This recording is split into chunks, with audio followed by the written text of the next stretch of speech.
What's going on, everybody? Welcome into the Sunbelt Syndicate, a show we are calling The Wrap. All right, it just makes sense there, right, Marv? It's a wrap. It is a Wrap wrap. up. It's a wrap. Yeah, wrap on week one. We learned. Well, we think we learned something. Not sure if all matchups taught us something in or out. Before we get too far into that, though, Sunbelt Syndicate. This show is going to be called The Wrap. With you from the first kick to the last pitch. Football, basketball, baseball. The websites even got some stuff on Olympic sports. Thanks to Kyle, who you can go check out his articles. He's already got one out based on Olympic sports. I can see him working on another one in the background. So definitely continue to keep checking out sunbeltsyndicate.com to keep up with just about every sport you can think of within the Sunbelt. But this one specifically is going to wrap up week one in Sunbelt football. And Marv, you got to see one in person. Yeah, we got to see the same one. App State, UNC Charlotte, Bank of America Stadium in Charlotte, North Carolina. And man, it was good to be back watching football. It was good to see a good brand of football from obviously our team that we both went to school there. So it was just awesome to have football season back in full swing. Just life feels complete now. Yeah, unfortunately, we didn't get to meet up. That was just a cluster. For those of you that watched Wednesday's show from last week with TJ Corman, I was supposed to meet up with TJ. I was supposed to meet up with Marv. I was supposed to meet up with Seth. That one actually did happen for some short periods of time. But it's kind of a cluster when you're in a big city, not as familiar. It's not like we're in Boone, Marv, where we know the lay of the land and say, "Hey, meet me on the corner of this and this," and you know exactly where that is or where this landmark is. A whole lot different when you're in a big city like Charlotte trying to figure out where I need to go and where to meet you. Yeah, especially with all the stuff going on outside the stadium. It was a little chaotic, but I got to see Seth for a second as well. I didn't get to see anybody else, but once again, just happy to be at a football game. Yeah, it was a good time to be had. The atmosphere was pretty good. We'll get into that one specifically before we get along too far. Our new sponsors this year, Don't Sleep Energy. Had some fun with some Don't Sleep on the way to the game. I took a little bit before, and I was up pretty good, pretty late, so it works. It is a very effective product. If you are into the energy drinks, be sure to check them out. We will have the link down below at the end. And then Phenom. They have mostly football products right now, football gloves, football cleats. I know TJ's son probably is going to get into looking into some of that stuff. Marv's kids play baseball, which Phenom has a baseball line as well. So maybe we can start looking at all that. We will have a promo code link below on them as well. And let's get into this first matchup. As we know, we talked about the UNC Charlotte App State game. That was Friday night. This one was Thursday night. Actually got the Sunbelt action going. We did have all 14 teams in action this week, so we will go through all 14. But ULM started us off, and Marv, this one was supposed to start, a decent hour, and with the weather delay, the lightning a little bit later. How much of this one did you end up getting to see? Maybe 3 minutes. I think I flipped to it as the second half was starting, and it was 10-0. I was like, man, I expected ULM to be up by a little bit more than that. And then, with work the next day and having to travel to Charlotte, I did not get to watch much of it at all.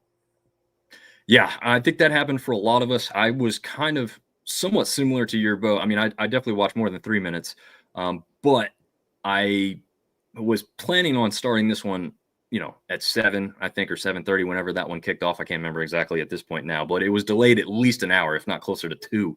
I feel like by the time this one actually went live, because of that, I ended up falling asleep, but did get to take in a vast majority of that beforehand. And I'm with you. A slow start, a sluggish start for ULM to get things going, and looks like it didn't hurt them in the end, though, right? 29-0. The first shutout, I believe, for ULM in over a decade, if I remember reading correctly. So a pretty big win. Unfortunately, because of the weather, the attendance was pretty putrid. I see people giving them crap, man. I can't agree with it. If that kind of weather happened anywhere, you're going to see a greatly diminished crowd, especially on a weekday night when the game's now going to start later. And, some people don't come prepared, right? I mean, Yeah. I don't know. I don't hold to the people that too much, right? This isn't a late season top 25 matchup. This is an early season FCS opponent. The weather's not good. You're expected to win. You probably got work or school the next day. I don't know. What do you think, Yeah, Marv? no, you can take it or leave it. I mean, obviously a lot of anticipation, right? New season, everything's on the horizon if you want to talk coach speak, but you know that on the head. Thursday night, crappy weather, an opponent that you have zero hatred towards. You think you're going to win big anyway, which you ended up getting the win. You know, for folks that have kids or like you said, have work the next day, you're not sticking around for much of that. So I get it. You'd love to have the stadium packed every single time, but Mother Nature wins. Yeah. And I don't blame anyone for leaving. I used to be the one, don't leave games early, this and that, man. Just live your life. If you got something that you need to do it. And you can watch it on the phone. You can now watch it on the phone, right? You can watch it on the phone as you drive home. Like, it's okay. You could still be just as good of a fan. You're not worse because you have to go and do something else. So yeah, I can't agree with anyone giving them too hard of a time. One of the big question marks coming into this season, they lose the top running back from last year. Now they've got Braylon McReynolds, who goes for over 100 yards on just 11 carries, so an average of just over 10 yards per touch. That one was really the thing that stuck out to me, right? Like, can they replace the production they lost? Yeah. And it looks like in the early season, right? This isn't the toughest opponent, but that's still a good beginning, a good start for the offensive line and the running back to get that kind of a game, right? Yeah, I mean, they had 311 rushing yards as a team, which is good, which they needed because honestly, their quarterback play was not Yeah. phenomenal. Mm-hmm. You would think, and so an FCS opponent that you could kind of come out there and show off all the positive on both phases of the offense, running and passing, but the passing game just didn't seem to click. Run game, 311 yards. I don't think there's any coach or any fan base in the country that if you said, "Hey, you're going to run for 311 yards today," you can be like, "Yes, sir, we're going to get a win." Right? Control the clock.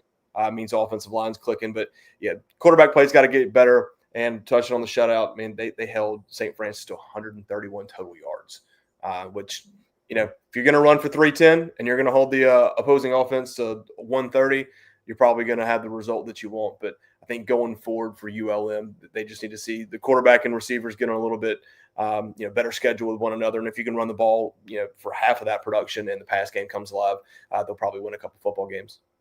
Yeah, I think so. I like the defense last year. That was really what helped them in the early part of the season where they upset just Troy and JMU. Like, this team wasn't a nobody. They were remembered a little bit for how they ended the season, which wasn't great. They didn't really get blown out in many of those games either, though. So just keep in mind, this team is very dangerous.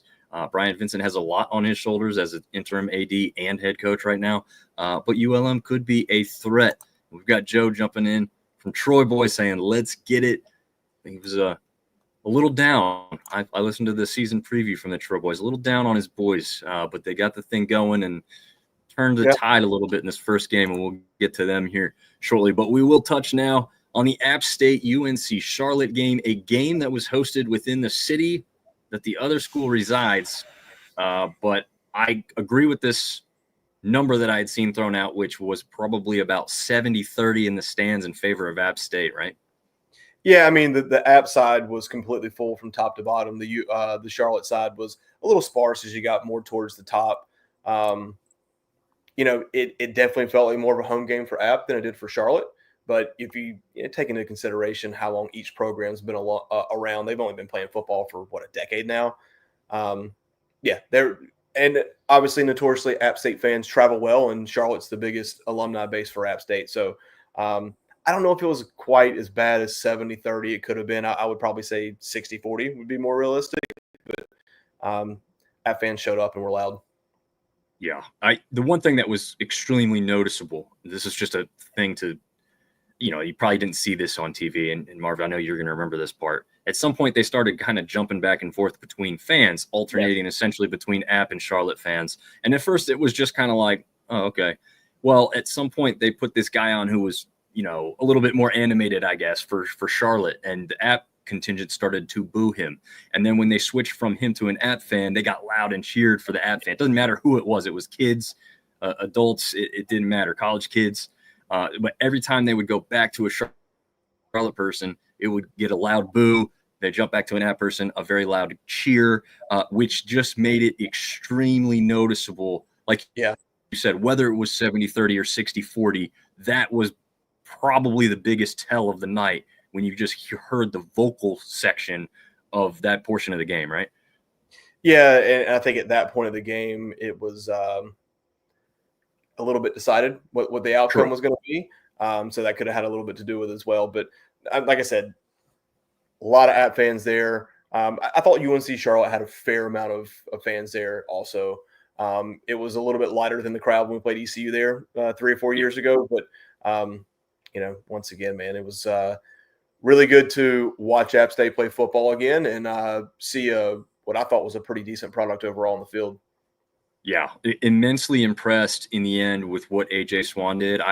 I was told in the first half by TJ O'Sullivan, who's running the website and been a part of a bunch of shows. Really impressed with Swan's play, and I'm like, yeah, I don't know. He doesn't look bad, but he hasn't won me over yet. And he's threw out his stat line, and I said, I did not realize that.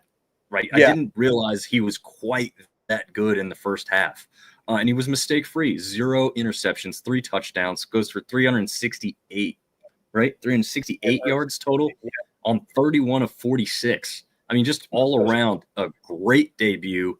I don't know if you want to touch on him or someone else specifically from this game, Marv, but thoughts on AJ Swan, first of all, for sure.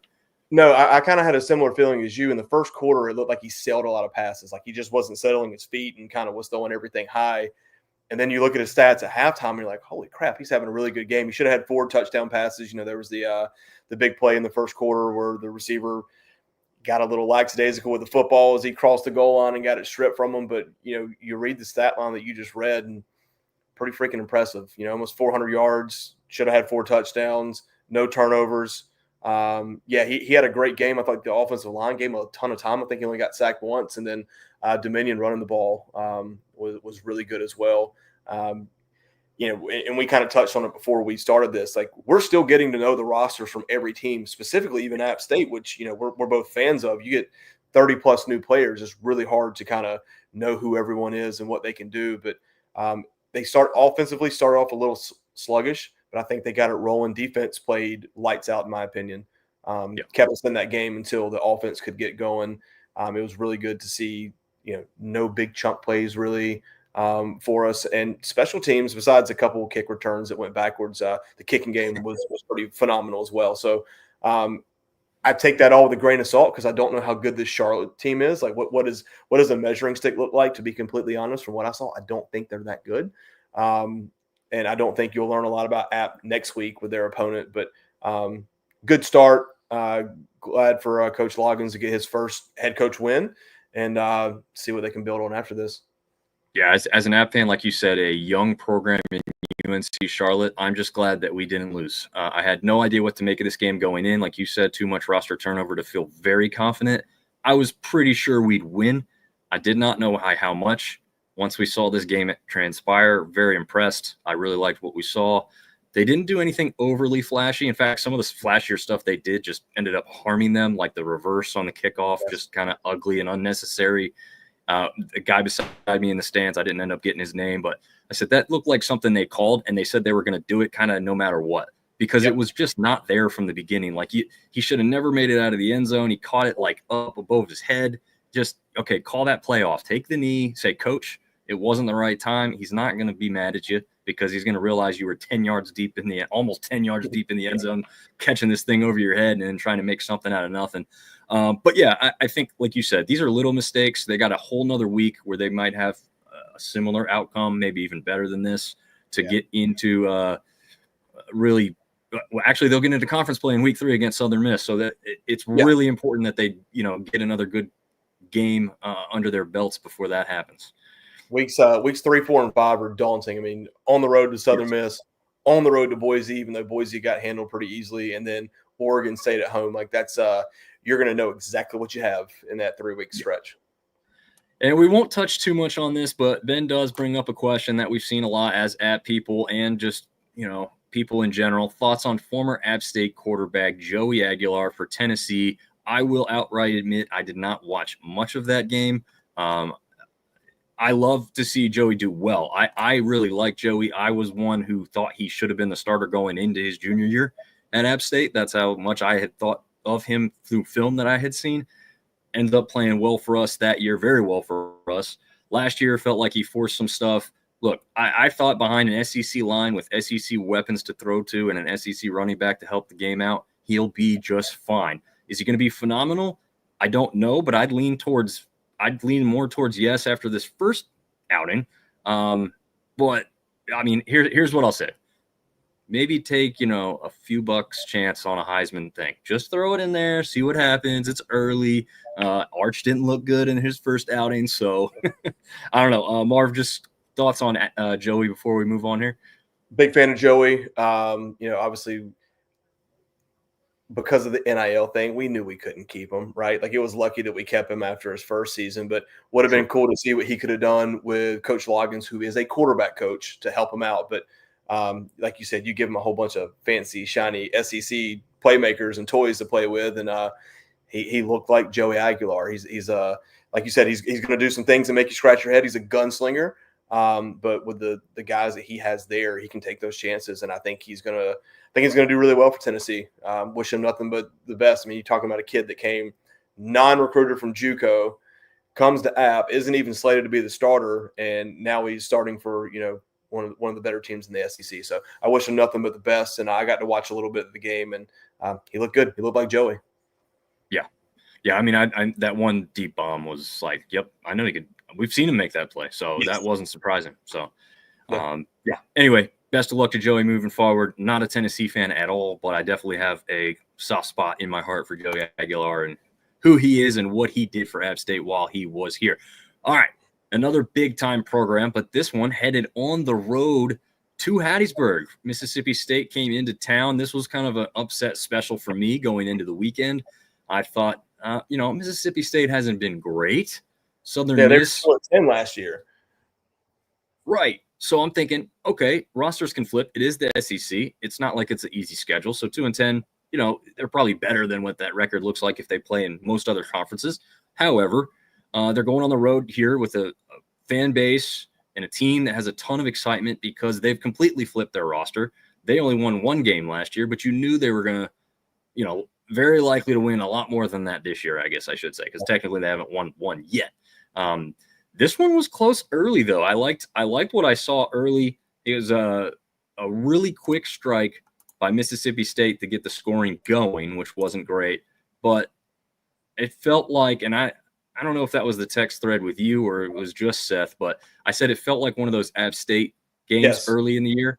A quick strike by the other team. A lot of people think, oh, it's over. We're going to win this thing easily. And they don't go away. Southern Miss doesn't go away. They keep chipping away. They make this a game at halftime for sure. And then it just kind of slowly lost it. This 34-7 was at no point was it really an onslaught to me. It was just kind of like, okay, they didn't quite get that. And they didn't quite get the tackle. And now it's just kind of getting a little worse, but it was never really ugly. I don't know. No, it could have been. So keep in mind in that first half, Mississippi State had 2 touchdowns called back for penalties and ended up settling for field goals on both of those.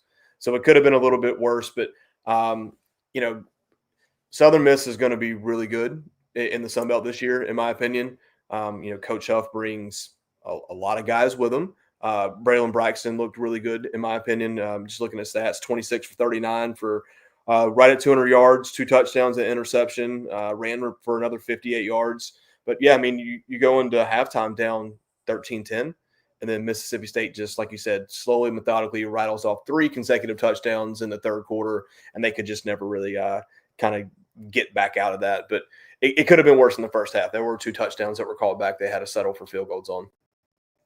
Yeah, that's a great point. I also, with quarterbacks and interceptions, I really wish there was a way to separate those. Like, was it just an errant throw? I'm not talking about Braylon specifically on this one, but, when you look at the other side of things too, I'm like, I can't remember what Shapen's interception looked like at this moment in time or Braxton's. It's like, is it a one that the receiver could have easily had and they were the ones who messed it up? Because I feel like there's got to be some better way to measure whether these interceptions are really and truly on the quarterback or if it was, he got hit in the chest and he didn't make the catch, type of thing.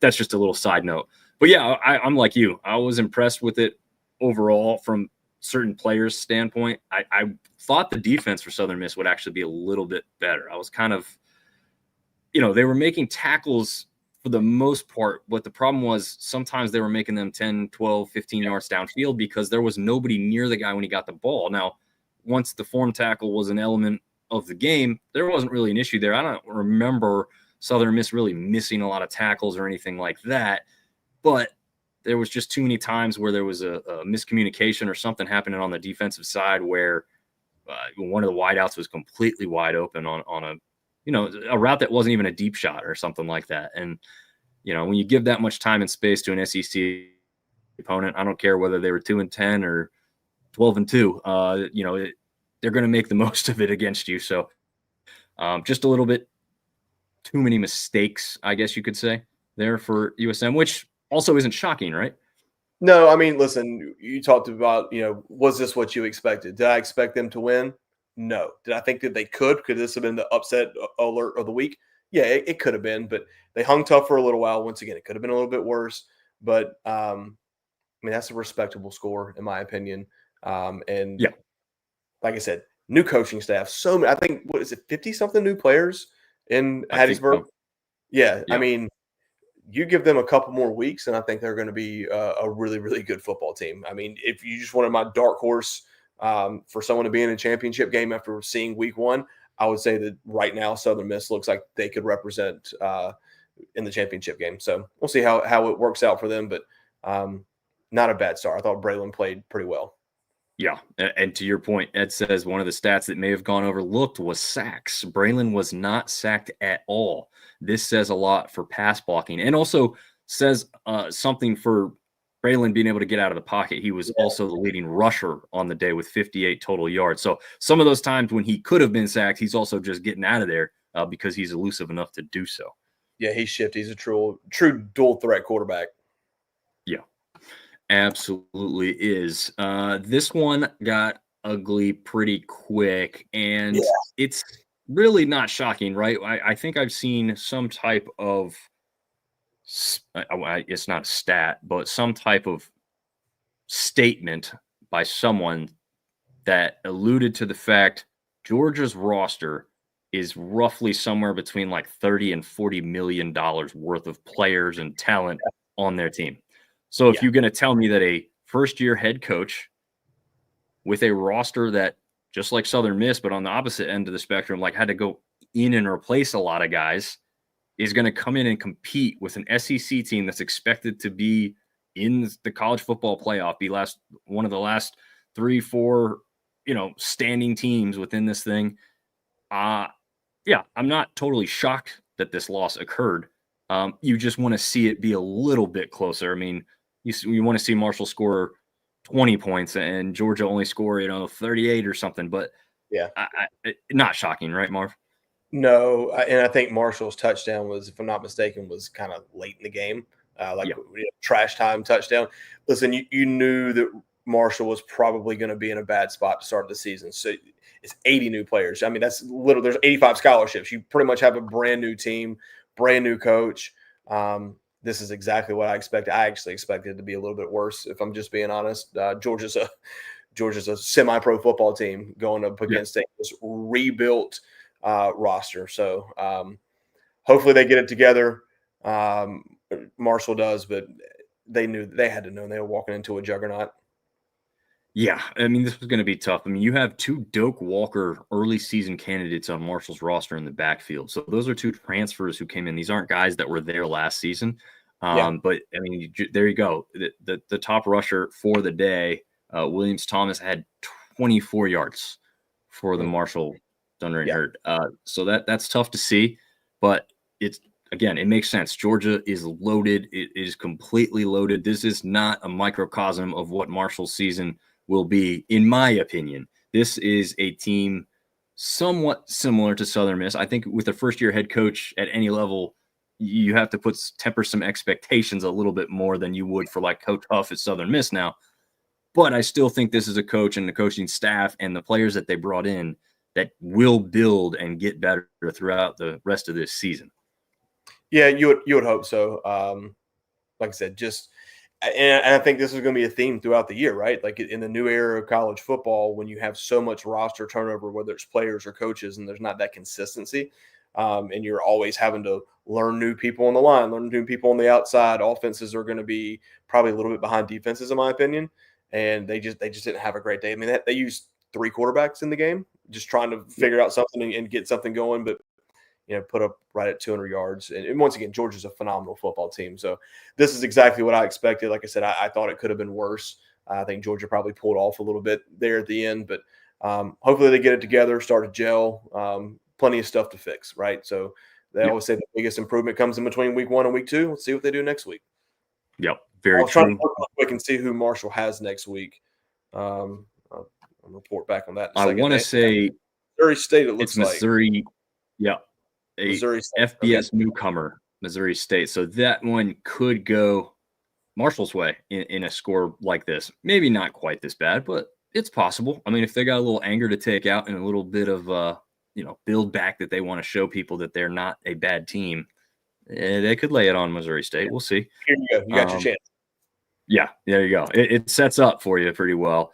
Another game that was roughly similar, I think, when you really break it down as far as Southern Miss and Mississippi State was concerned, is Indiana and ODU. Although I would say Indiana is a better team than Mississippi State currently, ODU may also be a better team than Southern Miss currently, at least at this stage in the game. I mean, Indiana, a CFP team from last year, so it was never going to be easy to go in there, play your first game of the season. But once again, I'd say a pretty respectable score from an ODU team that, yes, they are kind of the conference dark horse, especially in the East.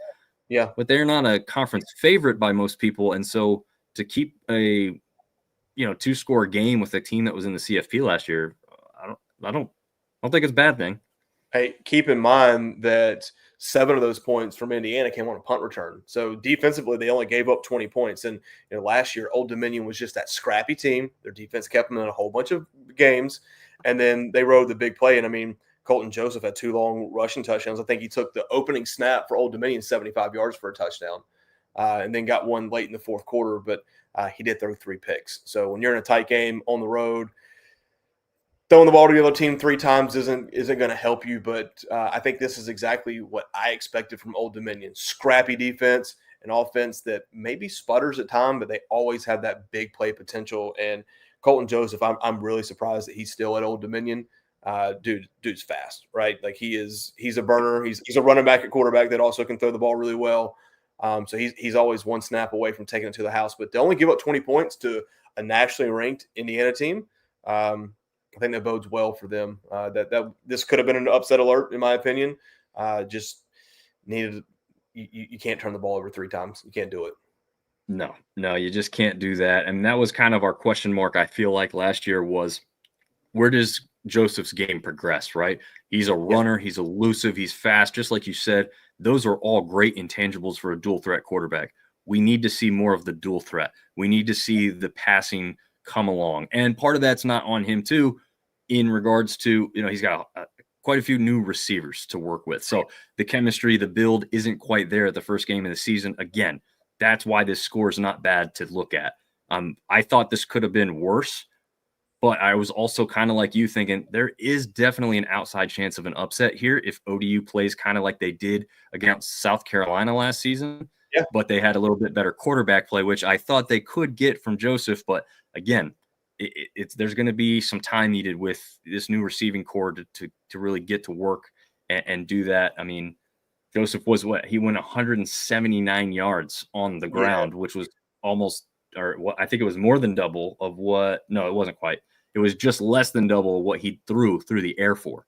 So we know where his biggest threat is. It's still the same as last year. Let's see, once he gets into a little bit lesser of an opponent's here, if that comes along a little bit more, because that's the only part of the game that really needs work. He doesn't need work with his feet. That part is not difficult for him at all.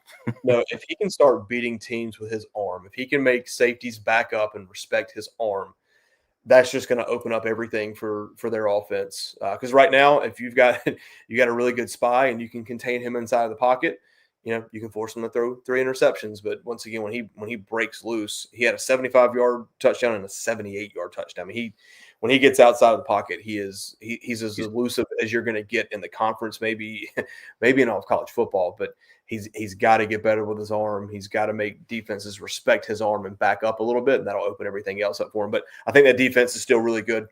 Scrappy is the word that I used for them all last year. They don't give you a whole bunch. Like, you earn every yard that you get against them. They're going to keep them in a lot of games. Yeah, absolutely. Don't disagree there. Jason Henderson returns on that defensive front. Only ends up with 5 total tackles, which is definitely a low point for him. Again, he's going after the NCAA all-time tackles record this year. So, he wants to be up closer to the top of the total tackles for the game, and he was lower than he usually is. But again, that's probably in part due to the talent on the Indiana side of things. So we'll see how ODU continues to progress. So we go right from ODU to the in-state rival JMU, who crushes Weber State. It looks like Weber, but it is Weber State. If you ask them, that is how they pronounce it, almost like it has 2 E's in there.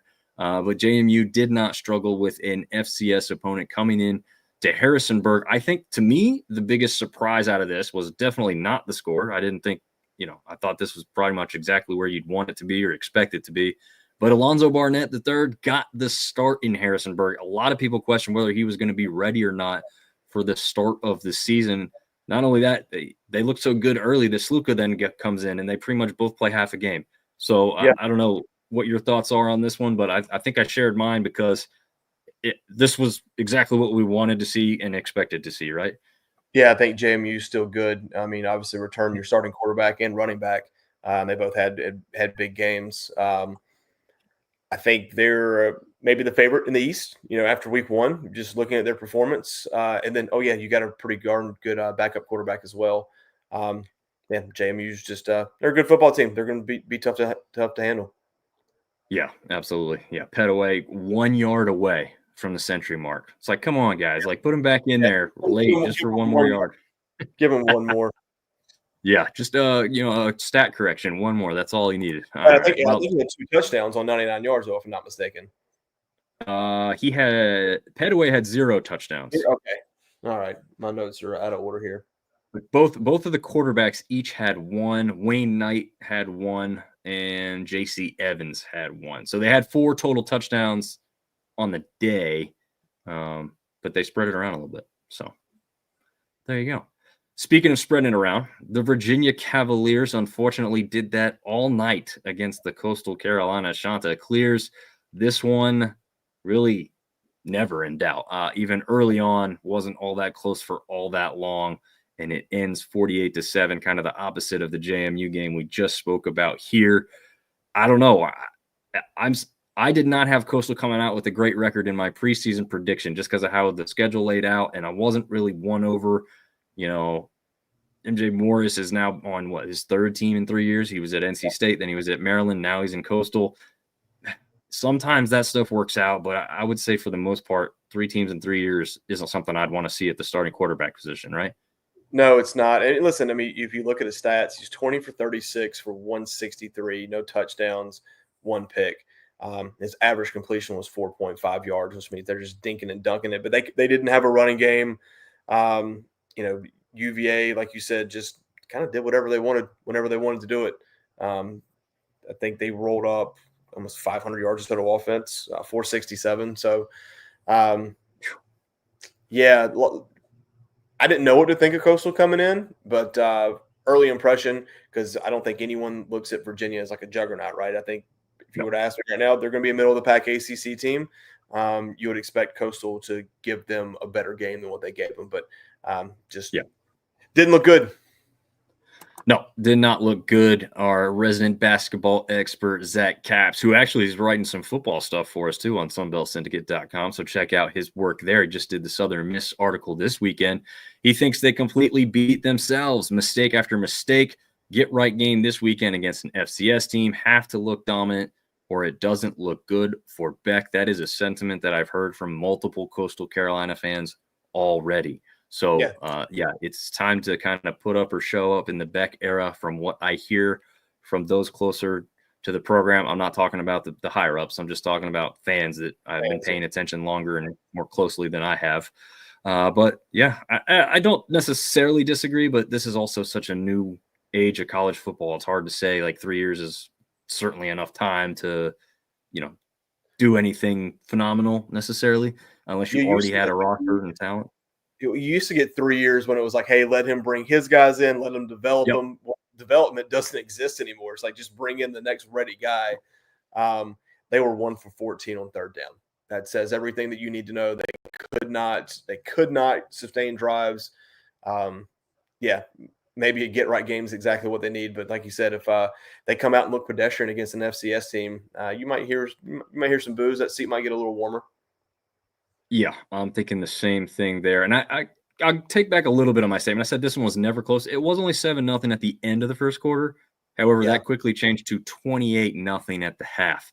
So that yeah. second quarter is when the onslaught began and really didn't end much until after that. Zach also says, thought the defense was decent looking too, but they were just always on the field. That's a good point. I did think the defense, especially in the first quarter, was really good.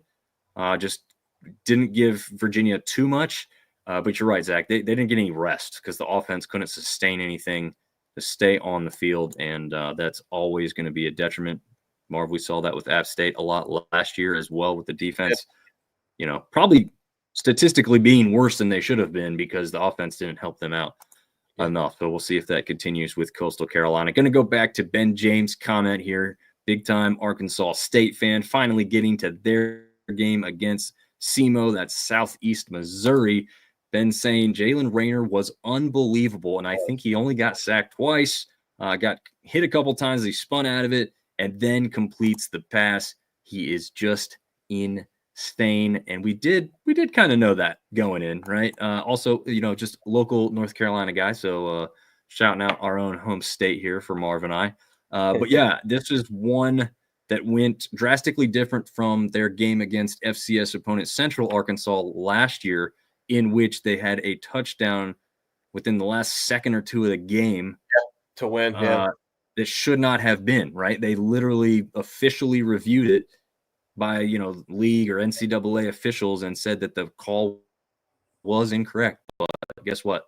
They messed it up on the field. Arkansas State came away with the win. Lucky to get out of there against an in-state opponent. And this year they turned on the heat and looked like the team they should have probably last season. So 42-24 besides Rayner, or if there's something more specific, Marv, you have on Rayner in this one. 345 yards, 3 touchdowns. I mean, that's pretty good opening week. I mean, it was 42-10. Southeast Missouri got 2 late touchdowns to make the score look closer to what it was. They were able to move the ball through the air. Southeast Missouri, they had 272 yards passing and 2 touchdowns. But Rayner, absolutely unbelievable. You know, leader of that team. If you want to beat Arkansas State, you're going to have to slow him down. Yeah, absolutely. One of the things that surprised me a little bit was I didn't really know who the starting running back was going to be. Well, I shouldn't say that. I thought the starting running back was going to be Jaquez Cross because of what he had done last year, but he's used kind of as a utility knife, so he's kind of all over the field. Kenyon Clay, a transfer from Southern Miss, actually had the most carries on the day with 15, but he was not the leading rusher. That was Devin Spencer, who only got 3 carries on the day, had 1 yard more than him for 42 total yards, and that's because he broke off a long of 43. Yeah, his next 2 got nothing. Yeah, it's very interesting to see how that played out with the rushing attack there. So a lot of question marks for me still in the running back room. It's not a bad thing. It's just right now that those stat lines are just all over the place for me to say that they have one really strong running back that they're going to use throughout the majority of the season. It looks like it's going to be maybe by committee. And we know Rayner can certainly run when he needs to, but he's not really like a top end speed running back or quarterback like Colton Joseph is. Yeah. But he can certainly get out of trouble to, you know, a pretty good extent and extend the play. So Ben is saying the running back room is loaded. Yeah, I don't think it's talentless. I'm just saying you want to know after this kind of a game that, you know, you've got this is your guy, right? 3rd and 2 late in the game. You don't need a pass. You want to run that thing up there. Who are you going to go with, right? So it'll just be interesting to see how that goes. He's got an interesting note here. SEMO's quarterback was 6'8". That's a big guy. So I did not realize. That's a big deal. Tall. Yeah, that's pretty insane. That's pretty insane. He said A-State was good at stopping the run on defense as well. And for the first time ever, which is still weird to think about, Arkansas State is taking on Arkansas this week. I wasn't going to touch too much on games, but that one's a big note that we've made note of a couple times. But yeah, that's a huge game, and I'm hoping for Arkansas State to hopefully just look phenomenal no matter the outcome. But I would love to see a win because that would be great. Like the team that never gives you a shot, you finally get your chance. Let's take advantage and see what happens. Yeah, this one, another weird. Go ahead and beat them. Yeah, there you go. There you go. This one, South Alabama taking on Morgan State. Not, your typical big rivalry matchup. So I don't really know what to think about how often these two teams have even played. But South Alabama, maybe a little bit of a sluggish start and couldn't really break away, but they do end up beating Morgan State 38-21 on this one. Bishop Davenport named the starting quarterback to the surprise of some because they thought, I don't know who, I'm going blank on the name. I think it was a Pittsburgh transfer. Zach Pyron, I believe, actually, was the Pittsburgh transfer that a lot of people expected to come in and possibly be the starter because he's coming from a Power 4 institution. But if you watch the games last year, Bishop Davenport was kind of a almost clone of Gio Lopez when he came onto the field. So, yeah, thoughts on this one, Marv? Davenport's 12 of 14. He didn't throw the ball much, but super efficient when he did. 2 touchdowns. Running back Kentrell Ballard, 23 carries, 127 yards, 2 touchdowns. Big difference in this game. Morgan State turned the ball over 4 times. South Alabama got 17 points off of those 4 turnovers, and there's a difference in the game. Yeah, Bullock was on the roster last year, but he was behind a lot. Yeah, all good. We all do it. He was behind Fluff Bothwell on the depth chart, and we know Fluff now at Mississippi State, who just went up against Southern Miss. But there's not a far drop-off, and I don't mean that as disrespect to Fluff, but Bullock was really good last year too. He just obviously didn't see the field as much as Fluff did. So their running back room really didn't take a hit. Their quarterback room took a hit, but to what extent? Because I think Bishop's a really good quarterback. I'm excited to see what he could do for this Jags team as they continue to march on. Any other news or notes of this one? I think you nailed it really well, though. Morgan State shot themselves in the foot just too often to be really competitive in this one. They did, and just follow up on the quarterback room. Excited to see what Gio does tomorrow night. Carolina taking on TCU to see Bill Belichick see something in him. He brought him in and named him the starting quarterback. And I have flashbacks of the South Alabama coming to Boone last year on a Thursday night, and Gio looked like he could have won a Heisman that night. So yeah, let's see what that. But no, like I said, good win. You can say that Morgan State shot themselves in the foot for 4 turnovers, but South Alabama caused 4 turnovers and capitalized with 17 points off of that. So looked like a pretty good balance between run and pass. See how the season goes. Yeah, absolutely. I think I think a little highly of South Alabama than I did coming in. But that's hard to say, like you said. It's Morgan State's hard to judge a lot. This one's interesting. Troy beats Nichols 38-20. Troy fans really seemed unhappy with their performance. Fine, they're happy with the win. 10 minutes left in the game. Yeah, so I don't know. I will be honest. I did not see much. Actually, I don't know if I saw any of this one particularly. I got to go back and watch this one yet. But when I just see the score, I'm like, okay. I thought I did actually, because week 0 allowed me to watch a lot of the Nichols game in week 0. And for an FCS opponent, was very impressed. Thought they were a pretty well-rounded team. I knew that they could compete in the first half with Troy. I didn't expect them to kind of play a little bit closer than that for a little bit longer, but Troy woke up and, they ended up winning this game by 18. I don't know. Other news on this one, Marv? So Troy's defense, a couple of notes I had written down. Troy, well, first off, they were down 20-17 with 10 minutes left to go in the game, and they closed with 3 straight touchdowns. So good on them for being able to close out a game. Defense, 4 sacks, 8 tackles for loss, so they were in the backfield a lot. Troy ran the ball really well, 273 yards on the ground, and Trey Meadows, 23 carries, 186 yards and a touchdown. Week 1, right? New rosters, blah, blah, blah. We're going to sound super redundant on this, but maybe they had to work out some kinks, but I don't think anybody would have wanted to be down by 3 points with 10 minutes left to go to an FCS team. So good on them for closing it out. Maybe it was a slow start. We'll see. Maybe they started to figure things out as the game went along, but probably didn't want to scare the fan base like that on opening weekend. Yeah, definitely not. I mean, if you told me the stat line for Goose, 14 to 24, 144, 3 touchdowns against an FCS opponent, I'd be like, oh yeah, they must have won comfortably. And again, by the end score, if you didn't know the details that you just said, Marv, maybe people assume that they were up 28-7 and Nichols scored 2 late and Troy's added another 1 or 2 towards the end. But no, that is not how it went. So that's why it's important to watch these games. Like I said, I got to go back and watch this one to see just how crazy of an ending this was here. But statistically, they got some players, right? Goose and Meadows there both looking really good as far as that's concerned. Yeah, and Goose also looks like spread it out. Yeah, they did. I mean, 4 sacks, 8 tackles for loss. I mean, as a defensive unit, you'll be really happy with that. Yeah, no, definitely. Warren, Troy fan saying until running game kicked in and was off. Wait, till running game kicked in was off. I think we're missing just one word there somewhere, but I think we're trying to pick up what you're putting down there, Warren. Yeah, I think so. I think I got it too, but just missing a little bit there. But Artie's jumping in. Hey, y'all, we haven't got to your team yet, Artie. So stick with us, man. That one's one he's going to be prideful in this week. Yeah, I think Texas scored again. Yeah. This one was one I did try and watch. I actually wrote the recap article on this one specifically. Pretty out of hand, pretty fast, and really didn't improve. Ole Miss 63, Georgia State just 7 points on the night. I'll let you start off more on this one, Marva. Any notes? I wrote down. I didn't watch the game, and I wrote down 0 notes in this game. There was nothing newsworthy, to be completely honest with you. They just got absolutely handled.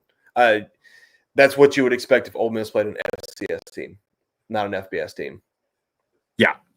In the recap I mentioned that Ole Miss's offense was statistically the 3rd best as far as points per game go last season. So it looks like they're well on their way to being up there within the top 5 again. We'll see. Lane Kiffin, he's a pretty good wizard with the offensive weapons and what he can do with them. It showed in this game. I will say this, that first quarter, Austin Simmons is the quarterback for Ole Miss, throws 2 picks. One in the end zone, so they were threatening on those drives. But Georgia State looked like they had a shot there in the first quarter. They bend but don't break offensively, defensively. They were looking pretty solid. But again, just like we talked about earlier, if that defense can't stay off the field and you're facing an offense with that type of talent, they also drove down the field within, I think it was under a minute, 65 seconds or something maybe for their very first touchdown. They are a fast up-tempo offense at Ole Miss. As soon as they get the ball to the official, they are like running back to the line to get set and then snap the ball again. That is tough for you to prepare for, right? But they did the best they could. Ole Miss is really dang good. All right, 2 things to stick out. Ole Miss had 695 yards of total offense. 695. And Georgia State was 2 for 15 on 3rd down. So there you go. Yeah, you got to get your offense to stay on the field, and you got to get your defense to get off of it. And it wasn't working well together between the two of them. But again, that is more to do with the talent at Ole Miss than saying Georgia State's going to be not a good team. I think it's far too early to say that with a lot of these teams and a lot of these matchups we've seen. But certainly this one is one, just like the Georgia-Marshall game. I think it's a little too early to judge a whole season based off some two really good opponents. It really, if you're looking for a bright spot, Rashad Amos, 9 carries for 68 yards. Quarterback play was horrendous. 12 for 25 for 69 yards. That's just not going to get it done. No, yeah, and they went with 2 of them. Just They did, neither and one of them could stick. yeah, just tough game. We'll chalk that up to first week jitters and just There you go. erase the game never happened. Memory of a goldfish and move on to next week. There you go. Artie Cat says he's been chilling and listening this evening. We appreciate that. Great show. Thank you very much, Artie. Zach jumping back into, how about the Georgia Southern player snatching the guy's chain before the game? Crazy. Yeah, so I didn't see that until after the game. I didn't see the initial interaction or hear exactly why it transpired, but he did snatch the chain off an opposing player. Apparently, he had some issues at Auburn before ending up at Georgia State. He then takes the chain and chucks it into the stands. I don't know what repercussions happened because of that at the moment, but I can tell you 63-7 happened. Well, that happened. He also himself did not touch the field, whether that was because the coach knew of that incident or it just happened to be that he wasn't going to play that day. I'm not sure. But yeah, that there was some type of incident.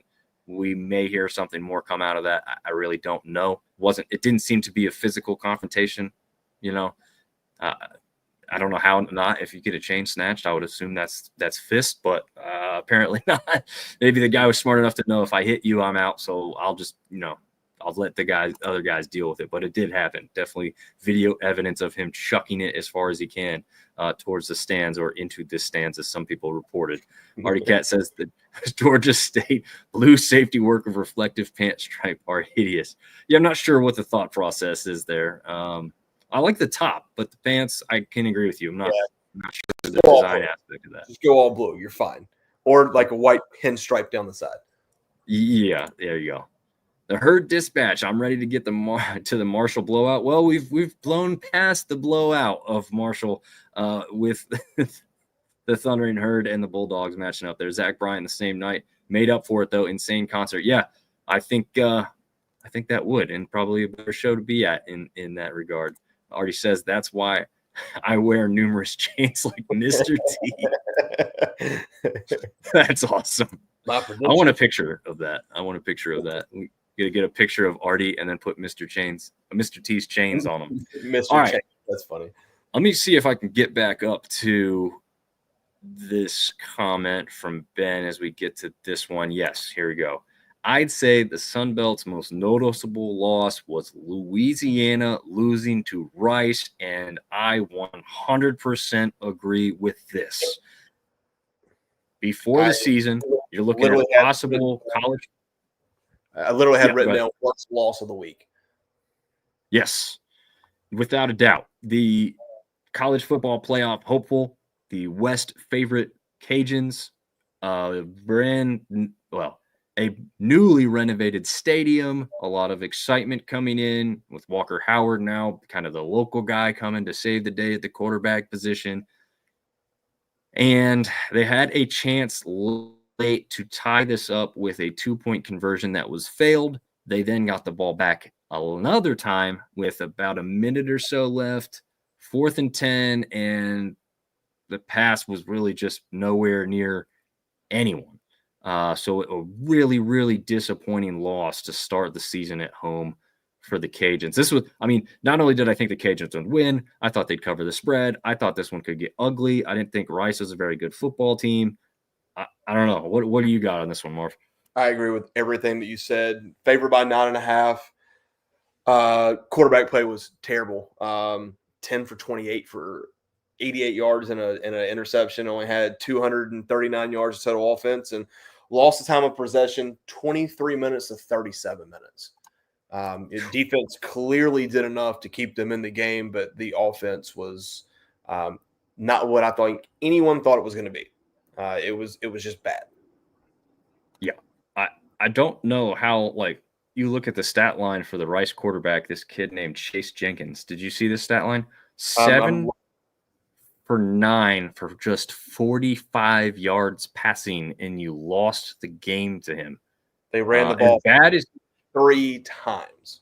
Yeah, that's true. They ran the ball 53 times, which is absolutely crazy. Yeah. Louisiana ran it 31 times. They're built on the running offense, right? They got Bill Davis, Xylon Perry. is over there too. I mean, they got talent. Walker Howard actually had a run of 25, which I believe was a touchdown run actually. So yeah, I mean, I just didn't see this coming, I guess, is really why I just caught off guard by this one specifically. Did they pull I'm not Walker sure. Howard at some point during the game? No, he actually got kind of Yeah. banged up towards the end, and that's why Daniel Beal went in. He came myself was 2 for 6. yeah, that was not good. No, that last pass, when your starter goes 10 for 22, I mean, it's just once again, you got to get better at the quarterback spot. Yeah. I was myself hoping to see a little bit of Lunch Winfield, the guy I've been kind of talking about for what seems like the past 3 seasons now. When you include this one, I'm ready to see him get his chance to shine. He is a true dual threat quarterback. He could be electrifying on the field. I hope he gets his shot. No ill will towards the other guys, but I just want to see him get a shot because I think he's going to be good, and I think he's going to be fun for these Cajun fans to watch. But we'll see. They got bigger problems to worry about right now than a little spark. They need something bigger than just a spark. But we'll see. Artie Cat saying, I'm loving this Lafayette lost to those Rice nerds, honestly. Rice desperately needs a stadium-size downgrade. It's like an empty tomb in there, almost entirely tarped off. Yeah. I mean, if I'm not mistaken, Rice is a very small private school along the lines of like Wake Forest or Duke. So I guess if your football program hasn't been good in a long time, then people lose interest. Plus, you're in Texas, so if your football's not good, people have lots of other options to go to. Yes, they do. Touch it back on the Herd Dispatch. He loves what we do. Keep it up, and we appreciate that. So thank you very much for tuning in. And jumping over here to Texas State and Eastern Michigan. This one, I actually was impressed with this one. I thought Texas State would win, but those MAC teams can be a little pesky. Sometimes you just don't know what to make of them coming into the season. Texas State, I think we've said this a couple times, biggest offensive line in all of college football. That shows right here with a 52-27 final score opening the season at home on a high note. I mean, it was a party all around. They literally had a Pac-12 celebration by drones in the sky after, I think it was a halftime show. But yeah, it's just a party down in San Marcos, that's for sure. Well, they had a lot of reason to party. 606 yards of total offense. Quarterback Brad Jackson and wide receiver Bu Spikes connected on 4 touchdown passes. We kind of made the comments last year that their offense could be PlayStation-esque at times, and even with some of the departures, they moved the ball pretty darn efficiently this weekend. So 52 points, 606 yards of offense, pretty good start.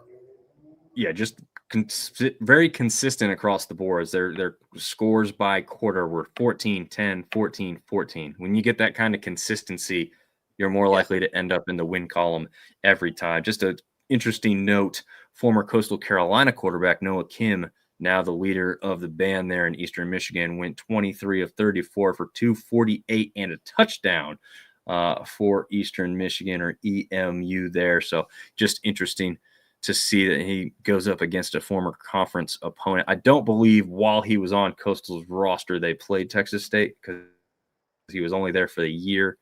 Don't know if that's a matchup that happened last year or not, but Artie Cat chiming in saying Eastern's not the best. Next week is the UTSA game. That's what matters most, running over the Road Runners.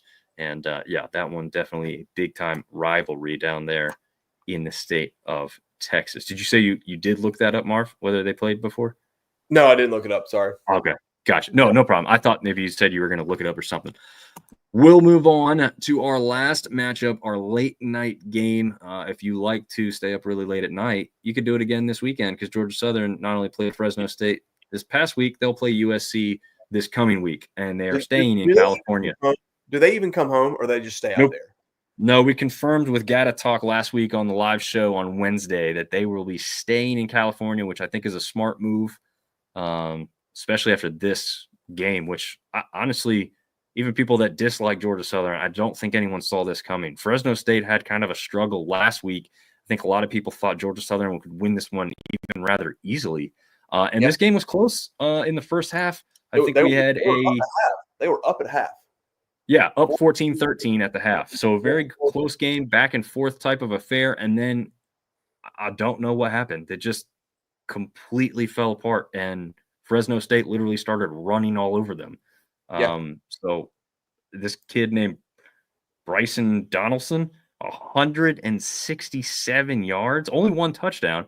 And a couple other running backs behind him actually rushed for a better clip per carry, including quarterback E.J. Warner. And if that name is familiar, yes, that is the son of Kurt Warner, former NFL star quarterback, who's now, I think, on his third or fourth team, because I watched him play in person as he was a Temple Owl as I went up to see my brother in Philly one time. So it looks like he might have finally found the team he needs to be on here in Fresno.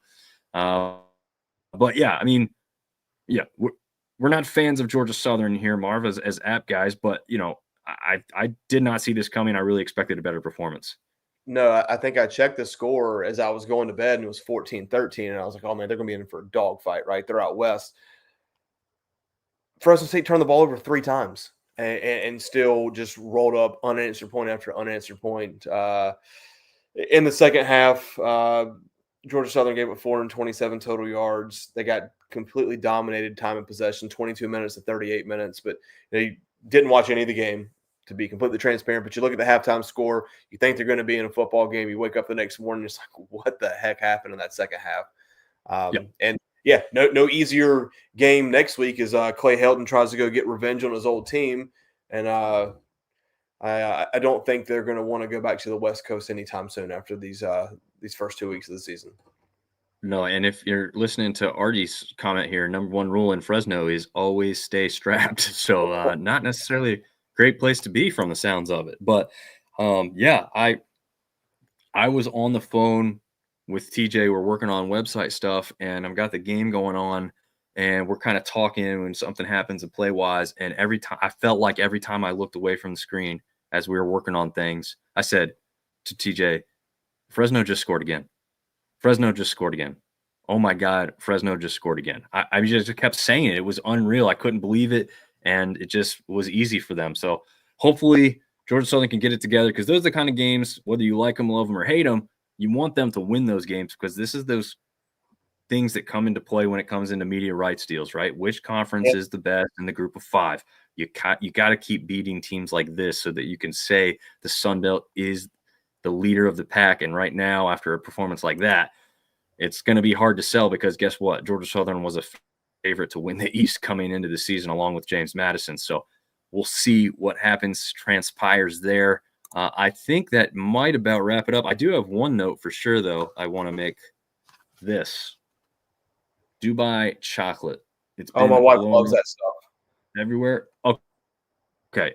It's a scam, man. This is chocolate with a little bit of stuff in it, and it doesn't taste ridiculously any better or good than any other milk chocolate bar I've ever had.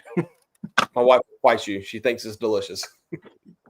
I'm not saying it's bad. I'm just saying, you want me to pay what I think for this bar right here was $15.99 because it's Lent.